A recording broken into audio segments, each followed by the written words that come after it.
নমস্কাৰ আপোনালোক সকলোকে পুনৰবাৰ আপোন নিউজৰ অন্য এটা ভিডিঅ'লৈ স্বাগতম জনাইছো। আজি হৈছে মাৰ্চৰ 1 তাৰিখ। আপোনালোক সকলোৰে কাৰণে দুটা ভাল খবৰ ওলাই পৰিছে। আপোনাৰ ঘৰত যদি মহিলা আছে তেন্তে তেওঁলোকৰ কাৰণে স্পেচিয়ালি এই দুটা ভাল খবৰ। আমাৰ অসমৰ মহিলাসকলৰ কাৰণে অসম চৰকাৰ ফালৰ পৰা ঘোষণা কৰিছে এই দুটাকৈ ভাল খবৰ। তো এই দুটা ভাল খবৰনো কি সেই সম্পৰ্কে আজিৰ এই ভিডিঅ'টোত মই আপোনালোকক জনাম। তো ভিডিঅ'টো প্ৰথমৰ পৰা শেষলৈকে চাই থাকিব আপোনালোক সকলোৰে কাৰণে ঘোষণা কৰা দুয়োটা ভাল খবৰ জানিবৰ কাৰণে। তো মই শ্ৰীবাঞ্জি গগৈ আপোনালোকে চাই আছে আপোন নিউজ। আহক আৰম্ভ কৰোঁ আজিৰ ভিডিঅ'। আগবাইছো আজিৰ খবৰটোৰ ফালে। খবৰটো দিয়াৰ আগতেই আপোনালোক সকলোকে সৰুকৈ এটা ৰিকুৱেষ্ট, যদি খবৰ কেইটা চাই ভাল লাগে লাইক এটা কৰি থৈ যাব, আৰু চেনেলটো যদি ছাবস্ক্ৰাইব কৰা নাই তেন্তে চেনেলো ছাবস্ক্ৰাইব কৰি ল'ব এনেধৰণৰ খবৰবিলাক এই চেনেলটোতে পাই থাকিবৰ কাৰণে। নো বকৱাছ চিধা বাত, মই ডাইৰেক্ট আপোনালোকক পইণ্ট টু পইণ্ট খবৰ দিয়াত যত্ন কৰোঁ যাতে আপোনালোকৰ সময় অপব্যয় নহয়। আপোনালোকৰ ঘৰত যদি মহিলা আছে তেনেহ'লে প্ৰথমটো ভাল খবৰ ওলাইছে। অসমৰ মুখ্যমন্ত্ৰী ডক্টৰ হিমন্ত বিশ্ব শৰ্মাদেৱ তথা অসম কেবিনেটে ঘোষণা কৰিছে যে আমাৰ অসমত যিমানবিলাক আশা কৰ্মী আছে আশা কৰ্মীসকলক এতিয়া এখনকৈ স্কুটি প্ৰদান কৰিব বুলি জনাইছে। মুখ্যমন্ত্ৰী ডাঙৰীয়াই ঘোষণা কৰিছে যে ৰাজ্যৰ প্ৰায় 33,656 গৰাকী আশা কৰ্মীক এখনকৈ স্কুটি প্ৰদান কৰিব, আৰু তাৰ লগতে প্ৰায় 2570 গৰাকী আশা ছুপাৰভাইজাৰকো এখনকৈ স্কুটি প্ৰদান কৰিব বুলি জনাইছে। মানে যিমানখিনি আশা কৰ্মী আছে আশা কৰ্মীসকলক এখনকৈ স্কুটি, আৰু আশা কৰ্মীসকলৰ যি ছুপাৰভাইজাৰ থাকে সেই ছুপাৰভাইজাৰসকলকো এখনকৈ স্কুটি প্ৰদান কৰিব বুলি জনাইছে অসম চৰকাৰৰ ফালৰ পৰা। কিন্তু সেইখিনিতে আকৌ সৰুকৈ এটা টাৰ্ম এণ্ড কণ্ডিশ্যন লগাই দিছে, যদি কেতিয়াবা আশা কৰ্মীসকলে স্কুটিখন পোৱাৰ পাছত কাম এৰি দিয়ে তেনেহ'লে স্কুটি চৰকাৰক জমা কৰিব লাগিব বুলি জনাইছে।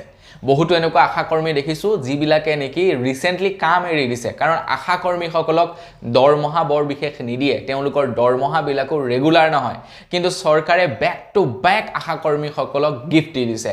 প্ৰথম কথা, আশা কৰ্মীসকলৰ দৰমহা বৃদ্ধি কৰি দিলে, দৰমহাসমূহ ৰেগুলাৰ কৰিব, আৰু লগতে এতিয়া এখনকৈ স্কুটি দিয়াৰ কথা উল্লেখ কৰিছে।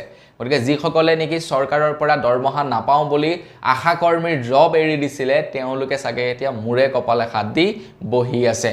আপোনালোকৰ তাতো কোনোবাই তেনেকৈ চাকৰি এৰিছিলে নেকি কমেণ্ট ছেকশ্যনত জনাব। আগবাইছোঁ ইয়াৰ পাছৰটো ভাল খবৰ ফালে, আৰু একেবাৰে শেষৰটো ভাল খবৰ ফালে। তো মহিলাসকলৰ কাৰণে দুটাই ভাল খবৰ ওলাইছে। তো আপোনালোকে হয়তো জানেই যিসকল মহিলাই নেকি অৰুণোদয় আঁচনিৰ ধন লাভ কৰে, তো তেওঁলোকক প্ৰত্যেক মাহৰ 10 তাৰিখৰ দিনাখন আগতে 1250 টকাকৈ দি আহে। কিন্তু কেইমাহমান হৈ গ'ল অসম চৰকাৰে অৰুণোদয় আঁচনিৰ হিতাধিকাৰীসকলক পইচা দিয়া নাই। ইয়াৰ একমাত্ৰ কাৰণ হৈছে মন্ত্ৰী হিমন্ত বিশ্ব শৰ্মাদেৱে ঘোষণা কৰিছিলে যে একেলগতে আপোনালোকক গোটেই পেণ্ডিং থকা পইচাখিনি দি দিব।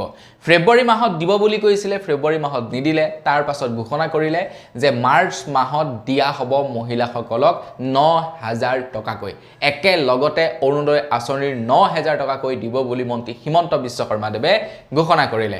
এতিয়া ভাল খবৰটো হৈছে কি যে 10 মাৰ্চৰ দিনাখন আপোনালোকক 9,000 টকাকৈ দিব, আৰু দিনৰ 11 বজাত বেংকৰ একাউণ্টত পইচাসমূহ সোমাই যাব।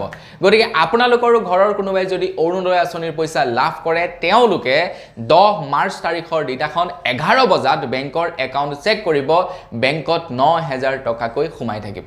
9,000 টকাকৈ সোমাব, তেওঁলোকে আৰামছে 9,000 টকাটো উলিয়াই কিবা কিবি কাম কৰিব পাৰিব। আগন্তুক আহি আছে বিহু, 10 তাৰিখৰ দিনাখন পইচা সোমাব, বিহুলৈ থাকিব এমাহ।